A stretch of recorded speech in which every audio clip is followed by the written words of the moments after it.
Ilalaglag na ni Bongbong ang kanyang pinsan, anak at mga korap na politiko. Nangangatog na sa kaba si Sandro sa impormasyong natanggap ni Senator Marcoleta matapos itong harap-harapang makita ang pagbigay ng USB ng kanyang ama. Palapit na ng palapit ang pangalawang hearing at nagsisinubahan na ang mga kontraktor na para bang mala Hunger Games ang datingan.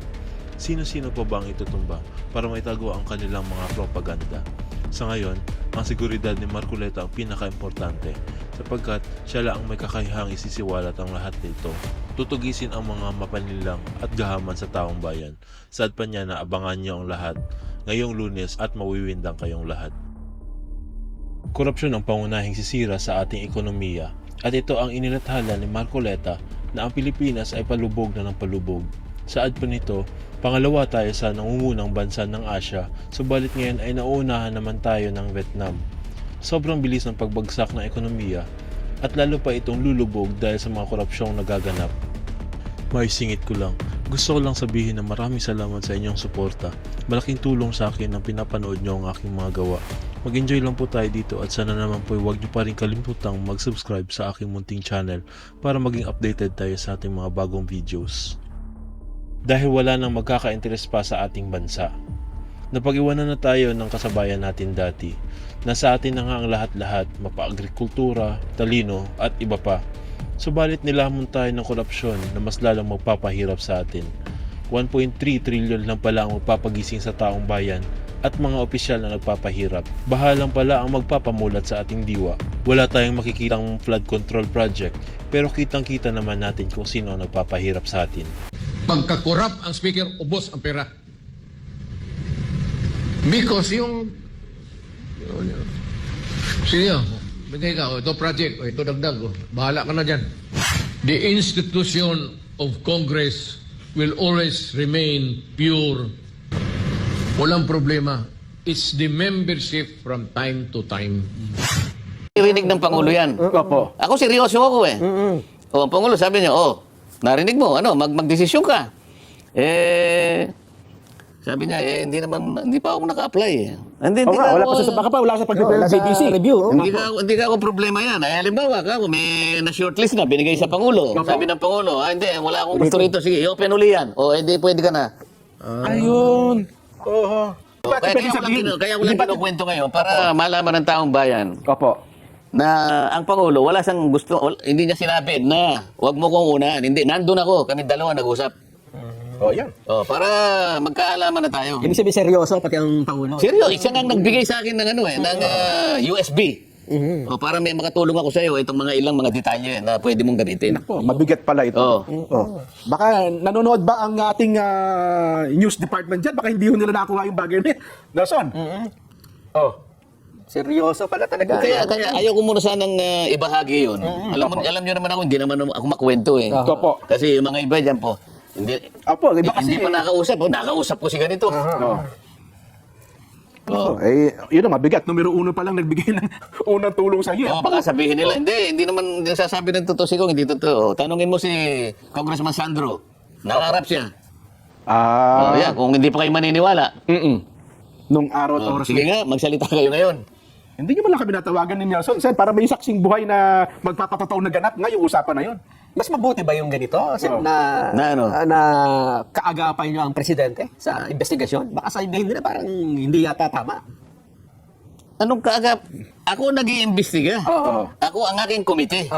Siya, nagpahayag siya ng sana ay magtagumpay ka. O ano masama doon?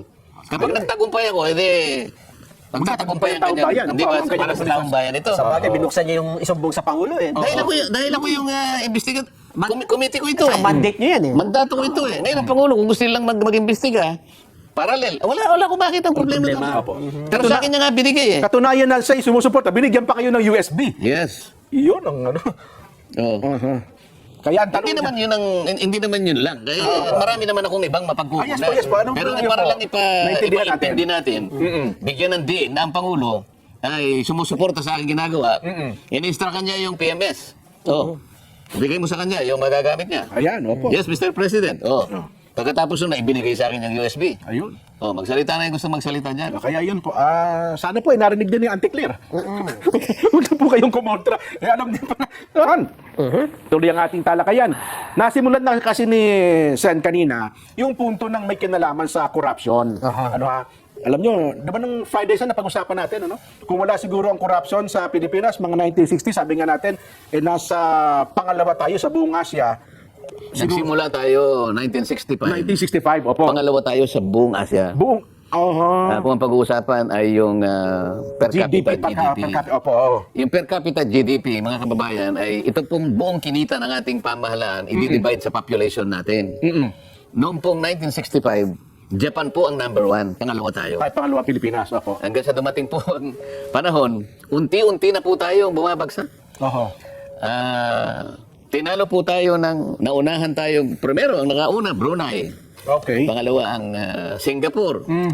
Pababa. Hanggang ngayon ay Singapore na, siguro Brunei, Malaysia, Indonesia, Oho. at officially, Opo. last month, tinalo na tayo ng Vietnam. Ganun ba? Oo. Nung biyernes pinag-uusapan natin parang, di ba? Binalikan ko eh. Oho. So, di ano, tayo na Di pinaka... ba sinasabi ko, baka. Baka malagpasan na tayo ng Vietnam, Hindi, no? nalagpasan na tayo last month. Ano ho ang factor dito kung ang pag-uusapan ay corruption sa pagbagsak ng ating Ang kalagayan? kauna-unahan ay yung corruption nga. Dahil sa corruption kasi, Nakakalungkot, ano? paano susulong ang isang bansa na yung perang dapat na gamitin mo pang serbisyo sa kanyang mamamayan at lumaganap ang negosyo. Kasi kung walang corruption, makikita mo magtatribe ang negosyo. Pag malaki ang negosyo, maraming kita. Pag malaki ang kita, yayabong ang ekonomiya. Mas malaki ang ekonomiya pag dinivide mo. Kasi mas marami na tayong population kaysa ekonomiya natin. Babagsak ang ating per capita GDP. Ayun. So, kailangan itaas mo yung ekonomiya. Paano tataas ang ekonomiya? Sinong gustong mag-invest dito sa bansa natin? Wala na. Sapagkat, puro corruption eh. Oho. So, yung ating infrastructure. Ngayon, nakikita ngayon.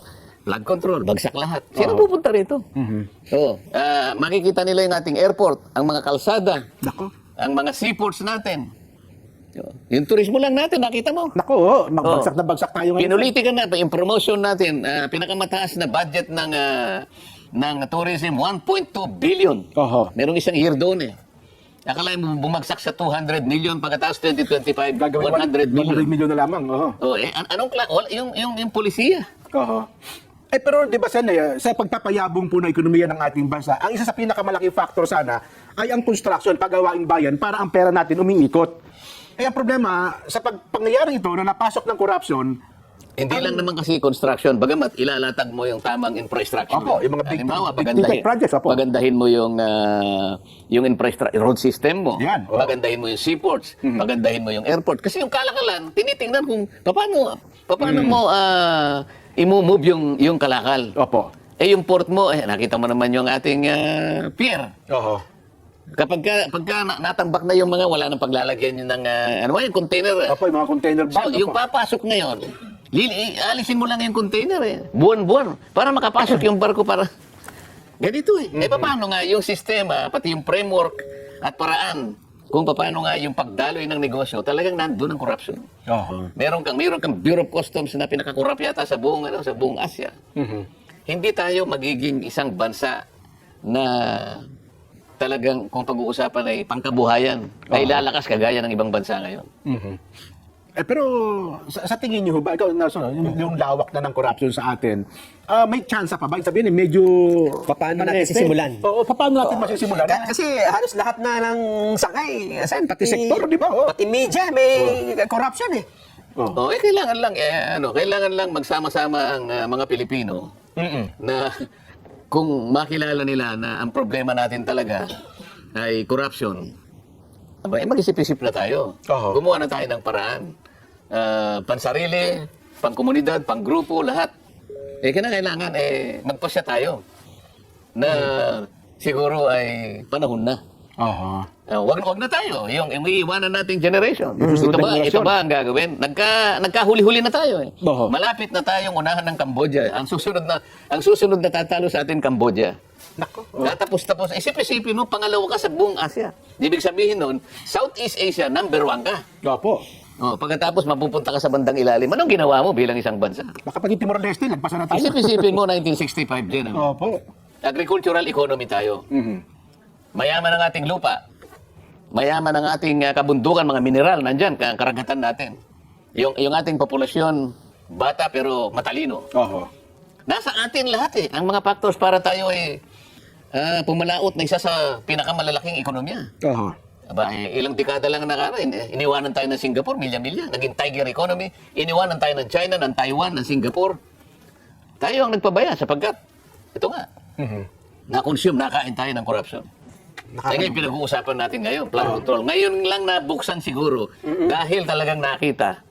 Isip-isipin mo na 4 na taon lang. 2022, 23, 24. Ngayon, matatapos ang 25. 1.2 trillion ang ginugol. Opo. Ang ginugol sa flood control. Pero wala kang nakita. Dinaanan tayo ng baha. Oho. Nasaan ngayon yung pera na yun? Yun ang nakita, yun ang bumulaga ngayon sa kaisipan ng ating mamamayan. Oho. Kaya ito, yung baha pala na ito, panggising lang sa atin. Kasi kung hindi ba Baka ginising na nga tayo ngayon eh. Oo nga, no? Pero ang ayaw ko siya ayaw ko lang, konti lang po. Maraming hindi makapaniwala doon sa Ghost Project. Kasi parang sa dami daw po ng sistema na dinadaanan, parang imposible magkaroon ng Ghost Project kung susundan yung Proseso. yung proseso eh. Oo. Wala daw po dapat nangyaring ganun sen eh. So, kailangan makinig ka sa Lunes. Aha. Okay. Makinig ka sa Lunes.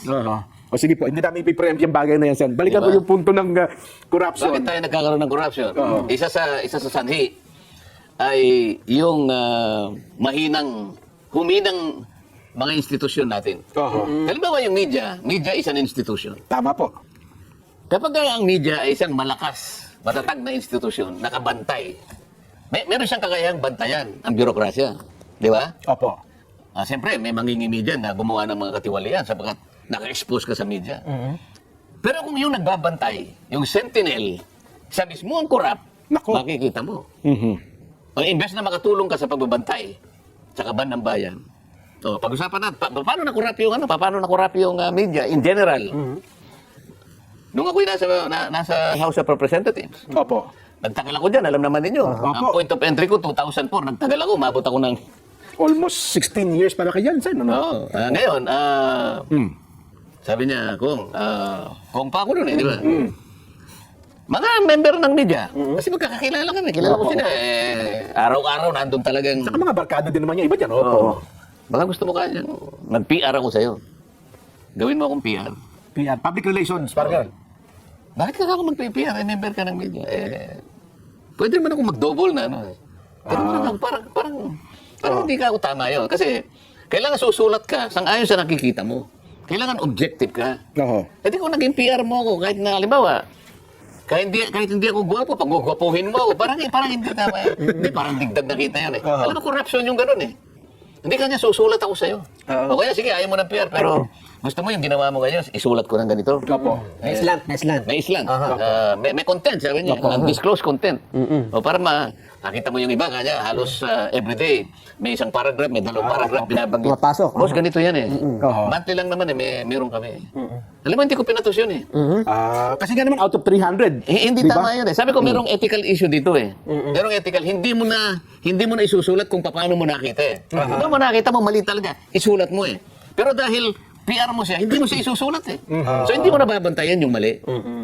Dapat ang PR mo ay bukod na tao talaga. Hindi siya mismo yung... Hindi yung media, journalist. hindi yung media, hindi yung journalist. Kasi journalist na sinasabi. Nakita mo yung bias nila. Kaya may kinikilingan. Sabi nila, hindi, basta yung gusto namin si ganito. So kung wala kang PR, delikado ka sa kanila. Isa yun. Opo. Yung mga institusyon natin, halimbawa, yung ating hudikatura, halimbawa. Justices, opo. Ang daming pressure sa kanila. Sige, pag hindi nyo kami dinesisyonan ng gano'n, buti na lang yung ibang pagdidesisyon ngayon. Medyo matatag, katulad ng impeachment. Ayan, opo. Pero yung iba, kung minsan may nasasabi pa rin sa kanila. Halimbawa, bakit po kaya yung petition namin na tungkol sa budget ng 2025, hindi pa ikaw nadi-dispose? Oo nga pala, no? Matatapos na yun sana. Bakit mo ka ako tinatanong sa akin? Di pumunta ka sa Korte Suprema. Bakit ka nga yung defunding ng PhilHealth? Medyo din yun eh. Parang may sablay doon. Wala pang ano eh. Oo nga, hindi Wala pa pang gumagalaw yan. Bakit yung habeas corpus na petition nung... Duterte, tama po. Bakit eh? Wala pa. Mga bagay-bagay na dapat sana ang inaasahan ng taong bayan ay magkaroon ng mabilis na disposition para nag-guide Oo. ang pamahalaan sa kanyang dapat na gawin. Pag nagtagal ito, teka muna, Opo. baka pumasok yung mga ganito. Ay nako, teka lang sa'yo, bago nyo tuloy yung bagay na yan, kami ni Nelson para hindi na po mag-PR sa inyo, papasok na natin itong commercial para, Ayun. para naman meron kami